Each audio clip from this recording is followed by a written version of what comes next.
Lecture number 5, energy considerations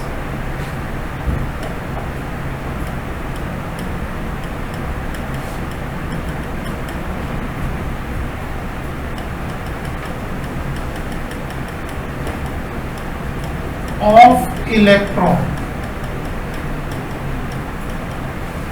देखो बच्चों, energy considerations of electron, बहुत ध्यान से समझना बच्चे। एटम में इलेक्ट्रॉन जब मूव कर रहा है तो वो न्यूक्लियस के तरफ आना चाह रहे हैं क्योंकि वो अट्रैक्ट कर रहे हैं।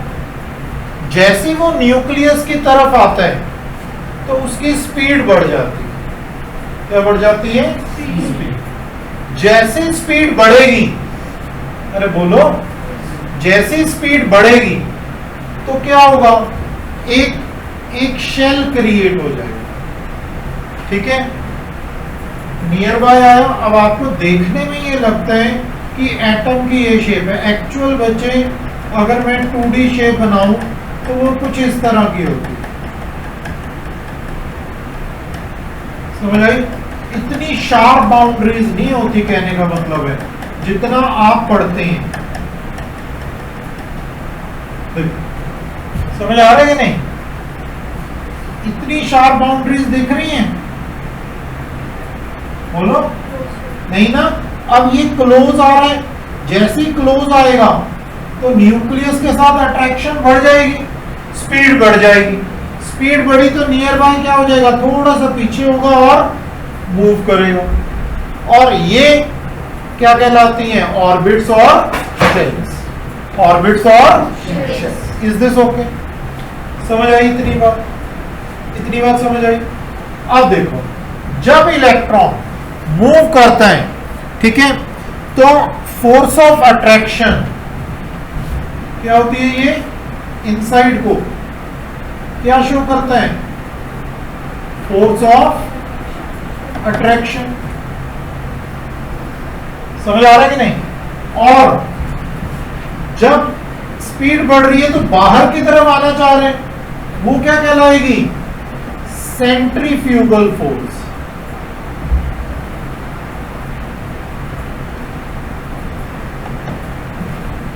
समझ आ रही है? ठीक है, तो यहां से यहां तक का रेडियस R ले लेते हैं, चार्ज Q ले लेते हैं। चार्ज क्या लिया? Q। तो उस हिसाब से, ठीक है, अगर हम देखें तो फोर्स ऑफ अट्रैक्शन, फोर्स क्या होगी? Q1 into Q2 bye R। ठीक है, वेयर R स्क्वायर, ये फॉर्मूला है। ठीक है, ये फॉर्मूला जनरल फॉर्मूला है। ठीक है बेटा, Q1 क्या है? Charge on electron. Q2 क्या है? जो सेंटर से अट्रैक्शन आ रही है। ठीक है, Q2। देखो, एक तो इलेक्ट्रॉन का अपना चार्ज है, अरे बोलो, एक सेंटर पे आ रहा है तो Z इंटू ई इंटू ई हो गया कि नहीं? Over R square. तो फोर्स के Z E square by R square, ये हो जाएगी बेटा। ठीक है, और सेंट्रीफ्यूगल फोर्स क्या होती है? ये तो अट्रैक्टिव फोर्स होगी। सेंट्रीफ्यूगल फोर्स क्या होगी? सेंट्रीफ्यूगल फोर्स होती है mv स्क्वायर बाय R। क्या बचे? mv square by R। अब फोर्सेस दोनों इक्वल बट ऑपोजिट है। देखो, इक्वल बट ऑपोजिट है, तभी एक शेल में मूव कर पा रहा है इलेक्ट्रॉन। एक शेल में कैसे मूव करेगा, जब इक्वल बट ऑपोजिट फोर्सेस होंगी, ठीक है। तो अगर ये दोनों इक्वल है तो राइट हैंड साइड भी इक्वल होगा, तो क्या आ जाएगा,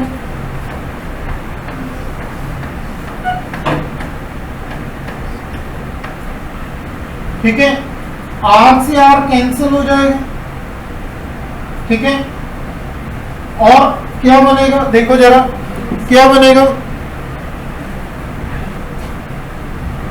यहां पे लिखो M V square equal to K Z E square by R, ये रह गया,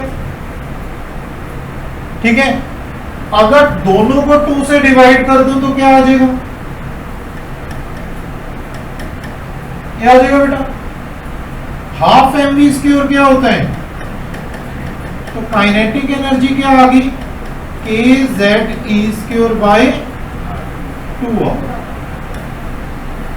ये आपकी काइनेटिक एनर्जी है, ठीक है।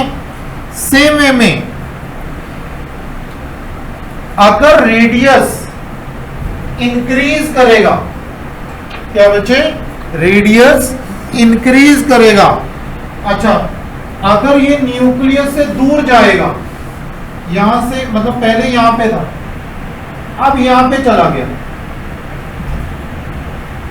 तो काइनेटिक एनर्जी डिक्रीज होगी क्या इंक्रीज, जल्दी बताओ, डिक्रीज हो, क्या होगी, काइनेटिक, लिखना किसी ने कुछ नहीं, ध्यान दो।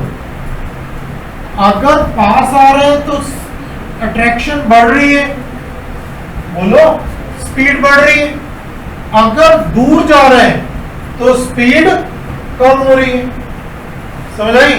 तो kinetic energy decreases with increase in radius, ये भी बता रहे हैं, देखो रेडियस इनवर्सली प्रोपोर्शनल आ रहा है काइनेटिक एनर्जी के, अरे बोल दो, ठीक है।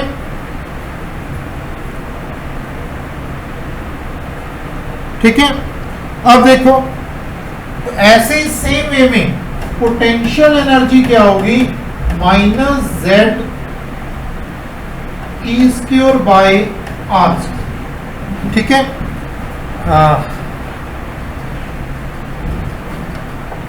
ई स्क्योर के बाय आर, ठीक है। तो ये काइनेटिक एनर्जी, पोटेंशियल एनर्जी हो जाएगी, क्या हो जाएगी बेटा, पोटेंशियल एनर्जी। इधर नेगेटिव साइन क्या दिखा रहा है, फोर्स ऑफ अट्रैक्शन, क्या दिखा रहा है बेटा, फोर्स ऑफ अट्रैक्शन, ठीक है। तो ये आपको बताया। टोटल एनर्जी क्या होगी, kinetic energy plus potential energy, दोनों को ऐड कर देंगे तो क्या आ जाएगा, दोनों को ऐड कर दो,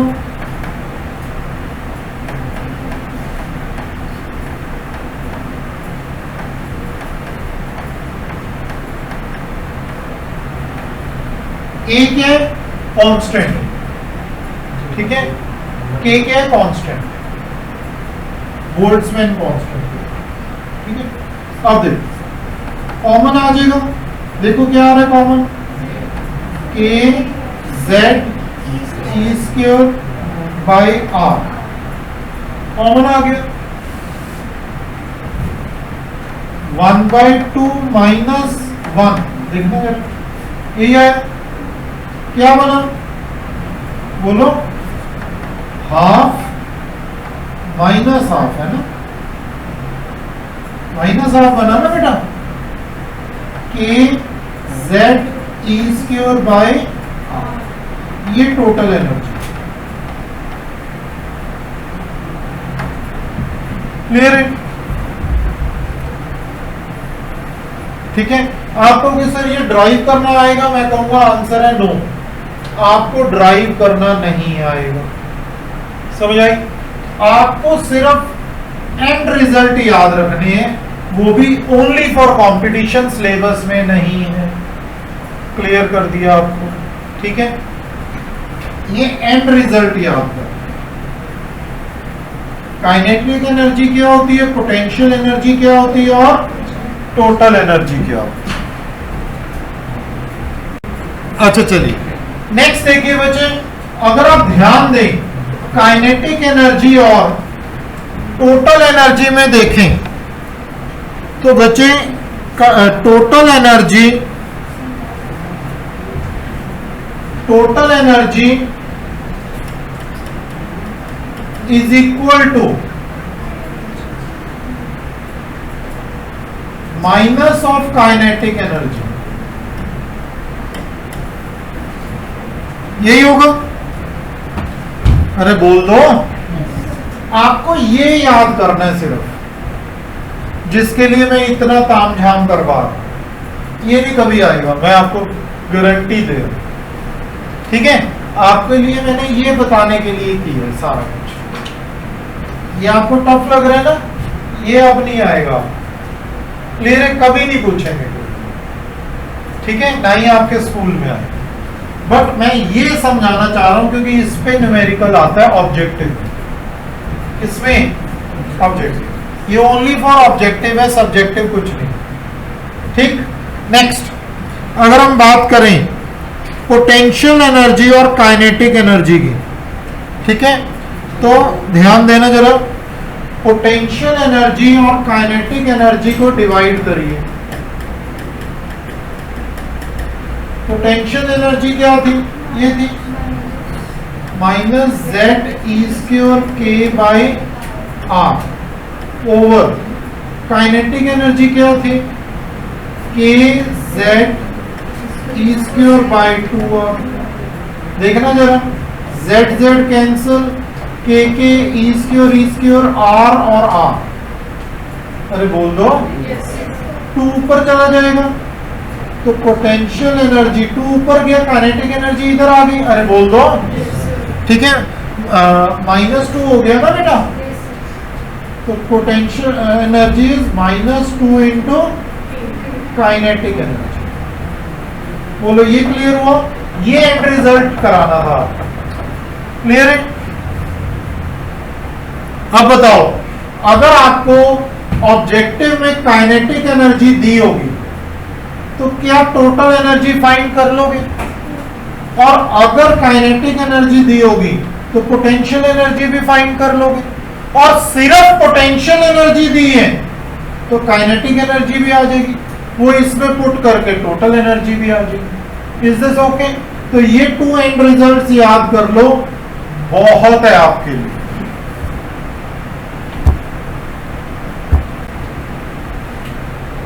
वेलोसिटी दी हुई है, अरे बोल दो, तो क्या करेंगे, काइनेटिक एनर्जी कैसे निकालेंगे, हाफ mv², ये तो सब जानते हैं, अरे बोल दो, half into mass of electron,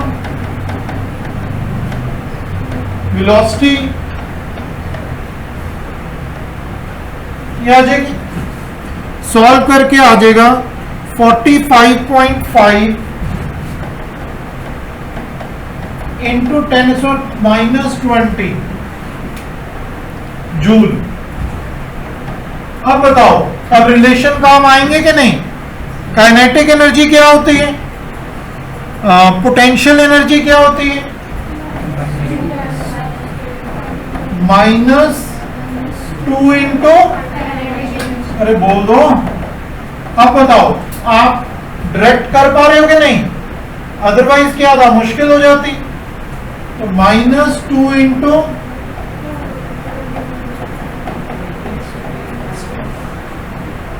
क्या आ गया,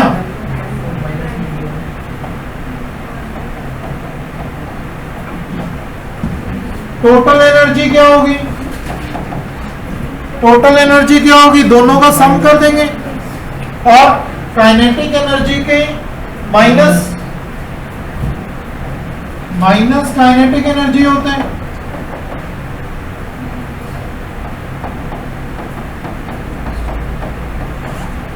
is this okay for all of you? अब हम करने लगे हैं बोहर मॉडल ऑफ एटम। बेटा बोहर ने ना सारी उम्र एक ही चीज पे ज्यादातर रिसर्च करी, वो क्या थी, सिंगल इलेक्ट्रॉन एटम। डबल ही, मल्टी इलेक्ट्रॉन पे नहीं, एक ही इलेक्ट्रॉन होना चाहिए। एक ही इलेक्ट्रॉन कब होगा? हाइड्रोजन होगा, या फिर हीलियम पॉजिटिव होगा, या लिथियम 2 पॉजिटिव होगा। मतलब हाइड्रोजन और हाइड्रोजन लाइक पार्टिकल्स। क्या बोला? हाइड्रोजन और hydrogen like particles. Is this okay? समझ आया बेटा? तो बोहर ने बहुत कुछ बताया, जो शेल्स बनाई ये बोहर ने बनाई थी, समझ आई? फिर बोहर ने ये भी बताया कि जो इलेक्ट्रॉन अपने शेल में है वो ग्राउंड स्टेट है, बाहर जाएगा तो एक्साइटेड स्टेट कहलाएगा, ये भी बोहर ने बताया ना। और भी बहुत कुछ बताया। एंगुलर मोमेंटम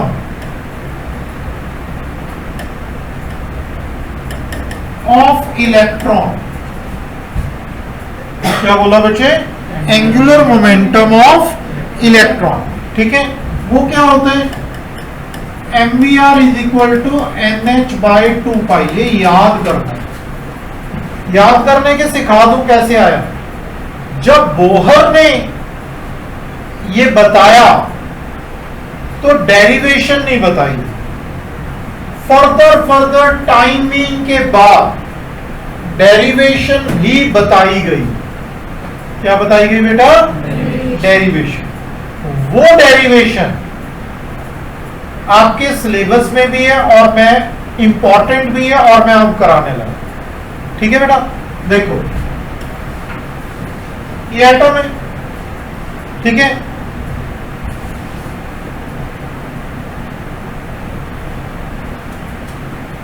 अगर जहां से स्टार्ट किया वहीं पे लाइन आके मिल जाए तो वो कहलाता है इन फेज वेव है। क्या ये? वेव।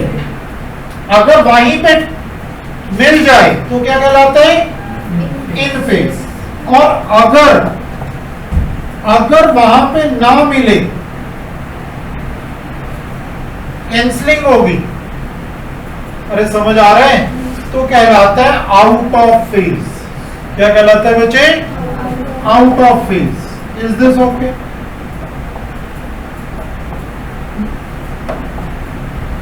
क्लियर? समझ आ गई? अब देखो बहुत ध्यान से, यहां से यहां तक का डिस्टेंस, दो क्रस्ट्स के बीच का डिस्टेंस क्या कहलाता है? लैम्डा। अरे कराया है कि नहीं? फिर यहां से यहां तक का डिस्टेंस क्या कहलाएगा? Again lambda. फिर यहां से यहां तक का डिस्टेंस अगेन क्या कहलाएगा? लैम्डा। समझ आ रहा कि नहीं? तो सरकमफ्रेंस हो गया कि नहीं? 2πr। 2πr हो गया कि नहीं? और कितने लैम्डा आए? 3 लैम्डा। अब हमें पता है कि लैम्डा कितने होंगे? नहीं पता, क्योंकि ये तो मैंने बनाए ना ऐसे। बोलो, तो कई तरह के हो सकते हैं, मतलब ज्यादा भी हो सकती है ना वेव्स। बोलो समझ आ रहा है कि नहीं? ज्यादा भी हो सकती है वेव्स। तो यहां पे 3 को हम n लिख दें, n लैम्डा। क्या बच्चे? n lambda. क्या इतना क्लियर हुआ? अब लैम्डा क्या होता है? डी ब्रॉगली इक्वेशन पढ़ाई थी, h/mv। अरे बोलो, डी ब्रॉगली इक्वेशन में क्या कहता है? लैम्डा क्या होता है? h/mv। ड्राइव भी किया था। अरे बोलो, अब mv उधर ले जाओ, 2π नीचे ले आओ।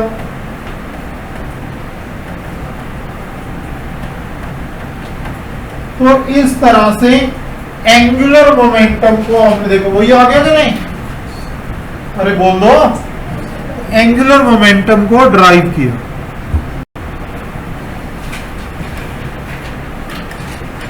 रेडियस ऑफ ऑर्बिट, क्या बचे? Radius of orbit. बहुत ध्यान से समझना, अभी आपको मैंने एक रिलेशन बताया था,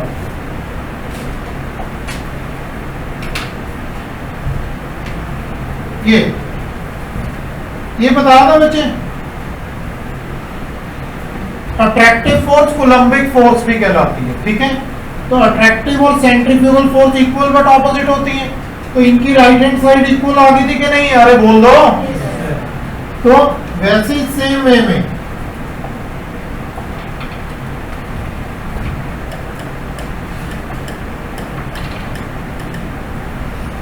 kz e square by r square equal to M V square by R. ये किया था हमने, आर से आर कैंसल,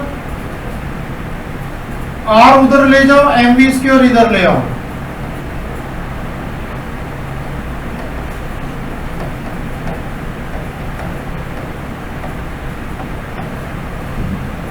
ठीक है। ये आ जाएगा क्या नहीं, ठीक है।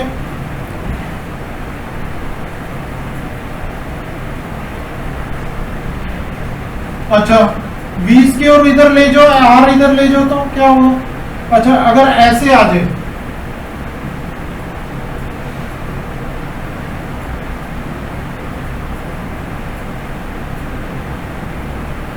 v स्क्वायर क्या आ जाएगा इधर से,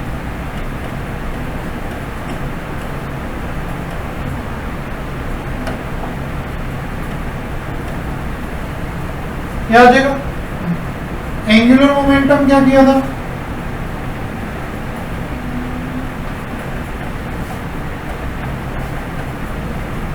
यही किया था बच्चे,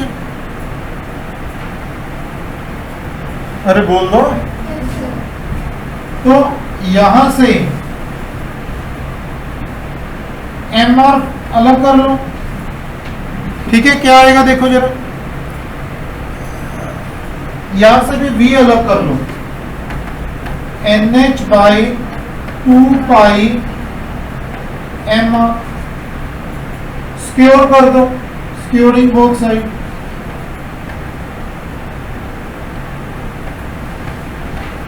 आ गया। अगर लेफ्ट हैंड साइड दोनों इक्वेशन में इक्वल है तो राइट हैंड साइड भी इक्वल होगी, यस और नो, ठीक है। तो क्या आ जाएगा बच्चे,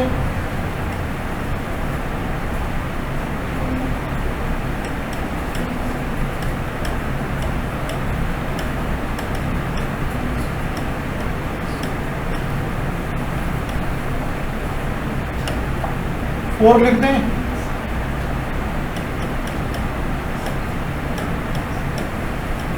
जो कैंसल हो रहे, m से m कैंसल, r से r कैंसल, अरे बोल दो, r उधर ले जाओ, वो टर्म नीचे ले आओ,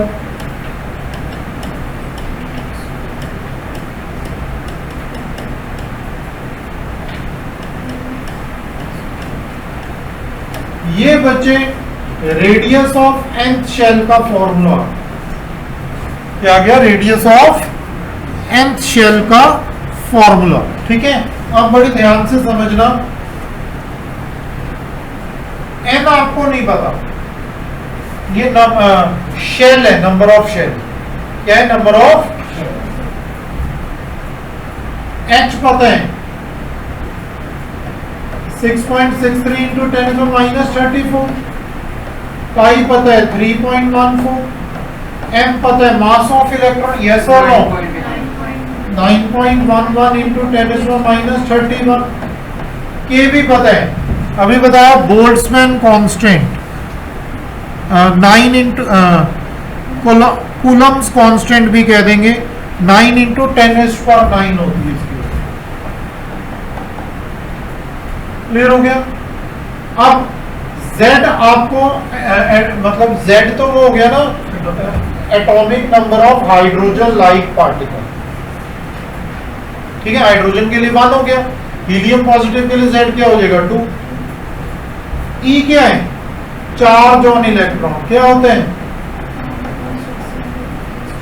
अरे बोल दो। ये सारी वैल्यूज पुट करनी है, ठीक है। और पुट करके आपका जो आंसर आएगा 0.05929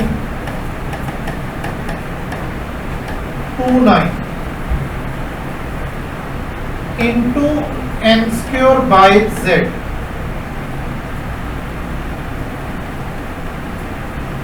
into n square by z nanometre. ये फॉर्मूला आपको याद करना है जो न्यूमेरिकल में यूज हो, समझ आई। अगर ये जीरो हट जाए 529 into N square by Z आ जाए तो नैनोमीटर की जगह क्या आ जाएगा, आर्मस्ट्रॉन्ग। आप सबको पता होना चाहिए नैनोमीटर 10⁻⁻9 होते हैं, आर्मस्ट्रॉन्ग 10⁻⁻10 होते हैं। कोई डाउट है कि वेलोसिटी ऑफ इलेक्ट्रॉन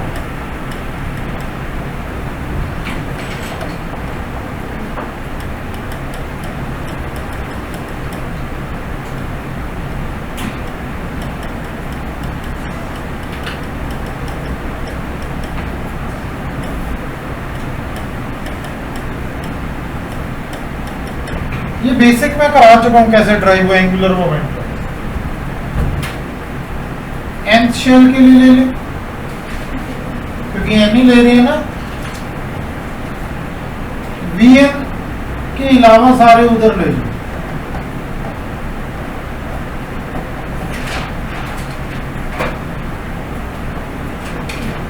यही होगा। रेडियस ऑफ nth शेल अभी बताया था क्या होता है,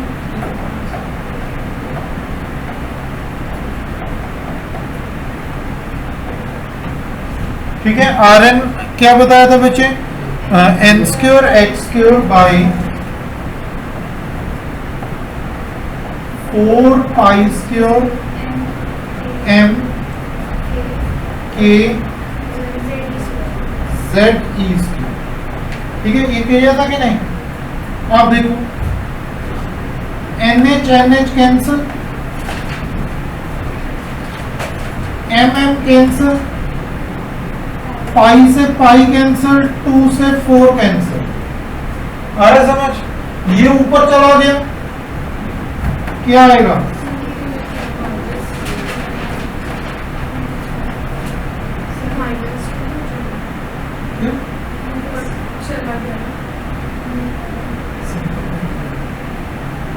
ठीक है। एन एच क्लियर है। जब पावर होती है वो ऊपर जाए तो नेगेटिव पॉजिटिव, ये पावर नहीं है, ठीक है। आगे समझ। तो अब देखो ये क्लियर हो गया बच्चे, इसमें कुछ रह तो नहीं गया। अब वैल्यूज पुट कर देंगे, z और n के अलावा सारी वैल्यूज पुट कर दी, ठीक है। ये आपका सॉल्व करके आ जाएगा वेलोसिटी ऑफ n शेल में 2.18 into 10⁻6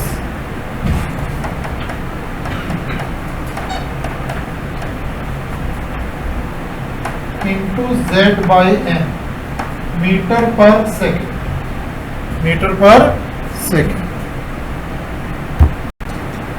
calculation of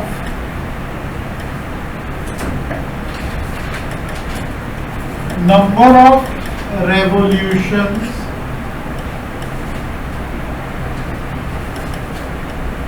of electron in orbit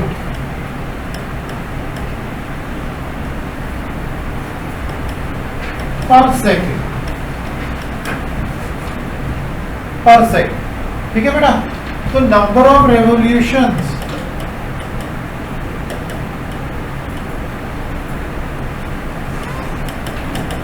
कितनी होती हैं, क्या होती हैं, नंबर ऑफ रेवोल्यूशंस। देखो velocity of electron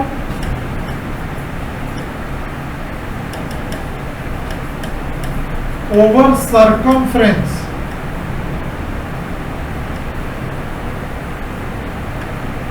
of orbit नहीं होते। देखो फिर से वही चीज, वेलोसिटी अलग कर लो, लिखो ना बेटा, ध्यान दो। ये वेलोसिटी आ गई NH बाई 2 पाई m, ये आई ना। और सरकमफ्रेंस क्या होता है 2 पाई r, क्या आ जाएगा?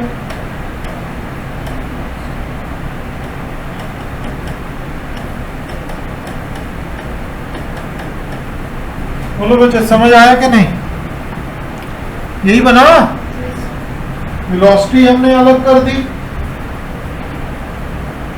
सरकमफ्रेंस 1 बाई 2 पाई r हो गया, डिवाइड में था, क्या आ गया?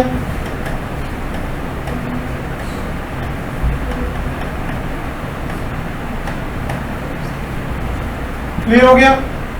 r की वैल्यू पुट कर देनी है। r क्या होते हैं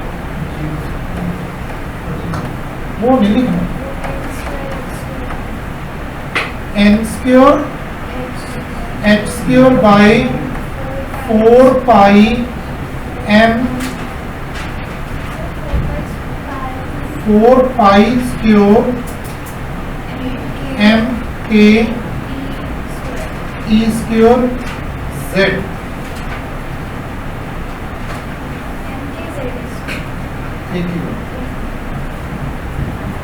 ठीक है, देखो जरा यही है।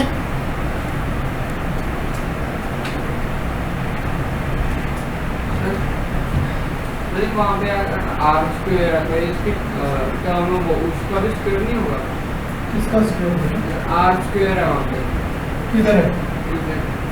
हाँ हाँ, इस ये आर स्क्वायर है ना, ये आर है, हम आर की वैल्यू पुट कर रहे हैं, इसका स्क्वायर करेंगे, करने लगा।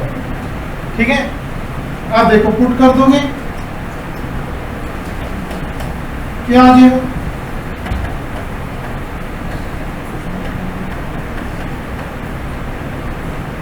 N4H4 16 I4 M square K square E4 Z square, नहीं आएगा? 4 4 से 16, 2 ये कैंसिल हो गया, 2 रह गया, NH NH कैंसिल, 3 3 रह गए, M भी कैंसिल हो रहा। ठीक है, ऊपर चला जाएगा, क्या आ जाएगा? 4 pi square M K square E4 into Z square,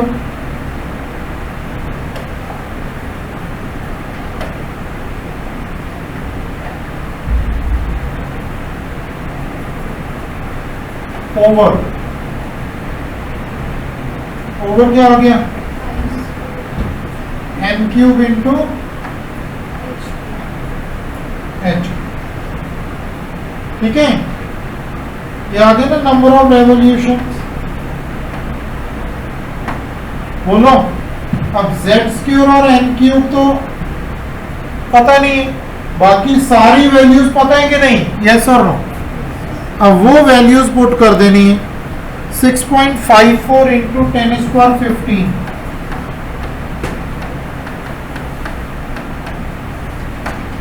into Z square by N cube hertz में। This is your answer. Next, energy of electron.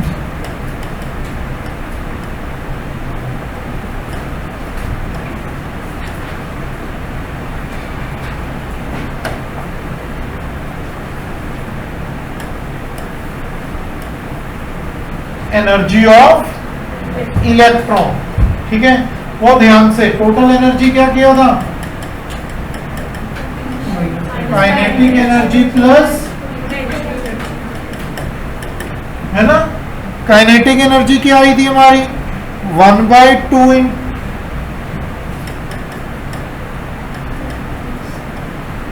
Z E square K by R, है ना, प्लस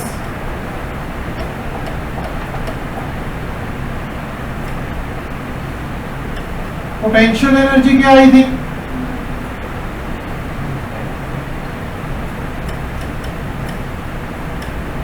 माइनस में थी, बोलो। Minus plus minus हो जाएगा, ठीक है। तो ये आपका आ जाएगा माइनस हाफ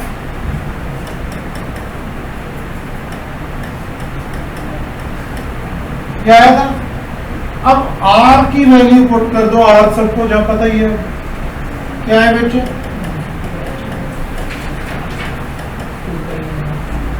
बोलो।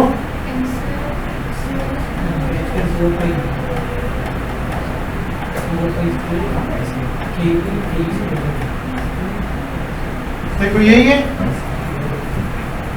यही है, यस 5। अब पुट कर दोगे वैल्यूज, अब जो कैंसिल हो रहे हैं ये ऊपर ले जाओ,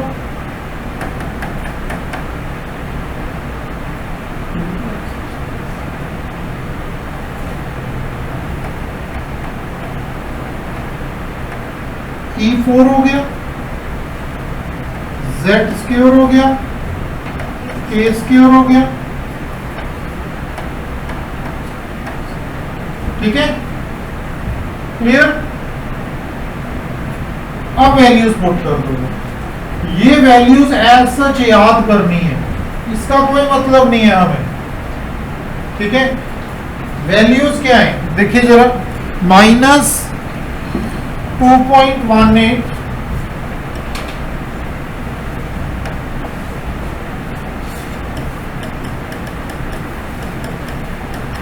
10⁻11, ठीक है,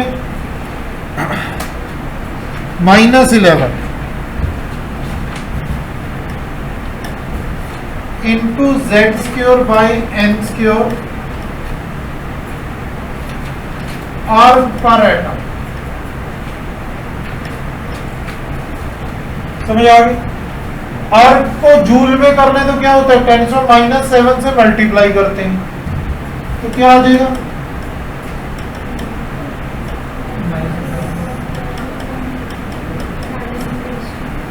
माइनस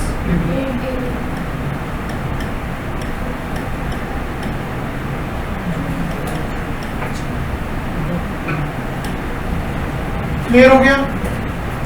एक और वैल्यू बनती है यूनिट वाइज,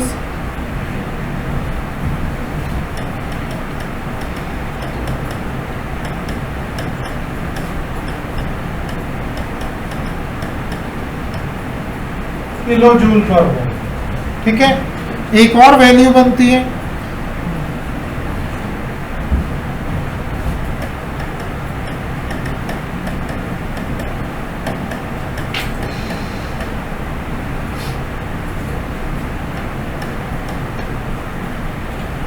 तो ये चारों वैल्यूज ऑब्जेक्टिव पॉइंट से बहुत इंपॉर्टेंट है और आपको आनी चाहिए, ठीक है बेटा, अच्छे से, ठीक है। प्लस अब देखना जरा, माइनस साइन, ये जो माइनस साइन है